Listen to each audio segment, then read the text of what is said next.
Good morning बच्चों। आशा है आप सब लोग घर पर स्वस्थ और सुरक्षित होंगे। तो आइए आज इस वीडियो में मैं निधि जैन आपको वाक्य विचार के बारे में बताऊंगी। वाक्य विचार पढ़ने से पहले हम पढ़ते हैं वाक्य किसे कहते हैं। तो बच्चों पहली वीडियोस में हमने आपको बताया कि वर्ण भाषा की सबसे छोटी इकाई होती है और वर्णों को जोड़कर हमारा शब्द बनता है। अब ये शब्द जब हम व्यवस्थित रूप में यानी कि सिस्टमेटिक तरीके से, और वे शब्द जो हैं वो सार्थक होने चाहिए, उनका कोई अर्थ निकलना चाहिए, तो उनको जब हम सिस्टम से लगाते हैं तो वो हमारा वाक्य कहलाता है। यहाँ पर देखो पहला सेंटेंस लिखा गया है, खेत में रोप रामेश्वर धान के रहता पौधे। ये कुछ अटपटा सा सेंटेंस लग रहा है ना, क्योंकि ये सार्थक शब्द तो सार्थक लग रहे हैं लेकिन व्यवस्थित रूप यानी कि सिस्टम में नहीं रखे गए। सेकेंड सेंटेंस देखेंगे, रामेश्वर खेत में धान के पौधे रोप रहा था। तो यहाँ पर आपका क्लियर हो रहा है कि रामेश्वर एक व्यक्ति का नाम है जो कि खेत में धान के पौधे रोप रहा था यानी कि लगा रहा था। तो इस तरीके से हमारी परिभाषा बनती है, शब्दों का सार्थक व व्यवस्थित समूह वाक्य कहलाता है। क्लियर। इसके बाद आता है बच्चों हमारा वाक्य के अंग। वाक्य के दो अंग होते हैं, उद्देश्य और विधेय। एक ही सेंटेंस में ये आपको देखने को मिलेगा उद्देश्य और विधेय। इसको कैसे हम पहचानेंगे उसके लिए समझेंगे। उद्देश्य किसे कहते हैं, वाक्य में जिस व्यक्ति या वस्तु के विषय में कुछ कहा जाए। जो भी वाक्य लिखा है, अब जैसे पहले लिखा हुआ था रामेश्वर खेत में धान के पौधे रोप रहा है, तो किसके बारे में कहा जा रहा था, रामेश्वर के बारे में, कि कौन काम कर रहा है, रामेश्वर। तो वो हमारा हो गया उद्देश्य।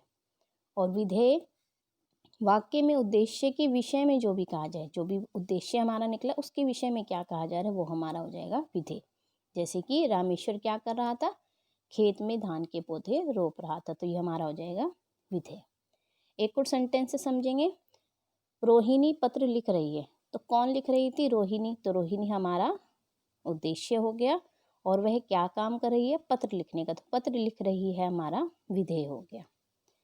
खिलौने वाले ने मिट्टी के खिलौने दिखाए। तो काम कौन कर रहा है, किसने किया काम, खिलौने वाले ने, ये हमारा हो गया उद्देश्य। और मिट्टी के खिलौने दिखाए, क्या काम किया उसने, मिट्टी के खिलौने दिखाए, ये हमारा हो गया विधेय। इसके बाद आता है बच्चों हमारा वाक्य के भेद। वाक्य के दो प्रकार के हम भेद देख सकते हैं, अर्थ के आधार पर और रचना के आधार पर। हमारा जो सिलेबस में है वो है हमारा अर्थ के आधार पर। अर्थ के आधार पर वाक्य को हम 8 प्रकारों में बांट सकते हैं। विधानवाचक, निषेधवाचक, प्रश्नवाचक, इच्छावाचक, आज्ञावाचक, विस्मयादिवाचक, संकेतवाचक और संदेहवाचक। तो सबसे पहले हम विधानवाचक पढ़ेंगे। विधानवाचक यानी कि जो सिंपल सेंटेंसेस होते हैं, जिन वाक्य में क्रिया करने अथवा होने का सामान्य कथन हो, सिंपल सेंटेंस हो, उन्हें हम विधानवाचक कहते हैं। जैसे उमेश सो रहा है। सेकंड आता है हमारा निषेधवाचक, जिसमें काम करने का निषेध यानी कि मना किया गया हो या जिसमें क्रिया ना हो रही हो। जिस वाक्य में क्रिया ना हो रही हो वो हमारा निषेधवाचक। जैसे आयशा ने अतिशय को घड़ी नहीं दी, क्रिया नहीं हुई यहाँ पर घड़ी देने की, तो यहाँ पर निषेधवाचक। नेक्स्ट आ रहा है हमारा प्रश्नवाचक। सिंपल है, देखो प्रश्नवाचक शब्द से ही पता चला है जिस वाक्य में प्रश्न किया जाए। जैसे तुम क्या पढ़ रहे हो, क्वेश्चन पूछा जा रहा है, तो यहाँ पर प्रश्नवाचक। और इसकी एक और पहचान कि वाक्य के अंत में प्रश्नवाचक चिन्ह लगेगा। नेक्स्ट आता है बच्चों हमारा इच्छावाचक, जिस वाक्य के द्वारा इच्छा, कामना और आशीर्वाद दिया जाए। आशीर्वाद का बोध हो, इन शब्दों का बोध हो। जैसे प्रभु तुम्हें सद्बुद्धि दे, मेरा आशीर्वाद हमेशा तुम्हारे साथ है, तुम्हारी यात्रा मंगलमय हो। ये सब आपके वाक्य इच्छावाचक में कंसिडर होंगे।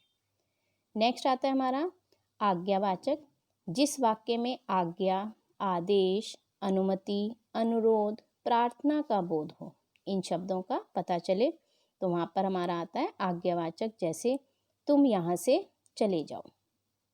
नेक्स्ट आता है हमारा विस्मयादिवाचक, जिस वाक्य में आश्चर्य, हर्ष, शोक, ग्लानि, घृणा, क्रोध आदि भाव में से कोई भी प्रकट हो। वहाँ पर हमारा आता है विस्मय आदि वाचक, जैसे वाह उसने दिल्ली में फ्लैट ले लिया, तो यहाँ पर हमारा एक आश्चर्य और खुशी का दोनों का भाव प्रकट हो रहा है। नेक्स्ट आता है हमारा संकेतवाचक। संकेत यानी कि इशारा किया जाए, जिस वाक्य में एक क्रिया का पूर्ण होना दूसरी क्रिया पर निर्भर हो। पहला सेंटेंस हमेशा दूसरे पर डिपेंड होगा। जैसे सूर्य उदय होगा तो पक्षी चहचहाएंगे, यानी कि पक्षी का चहचहाना किस पर निर्भर हो रहा है? सूर्योदय होने पर।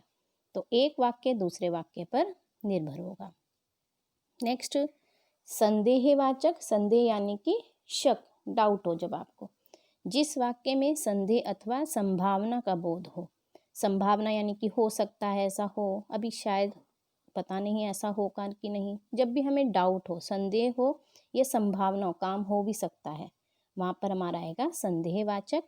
जैसे अब तक अंजलि अमेरिका पहुँच चुकी होगी, हमें डाउट है, अभी पक्का क्लियर नहीं है, तो यहाँ पर आएगा हमारा संदेहवाचक।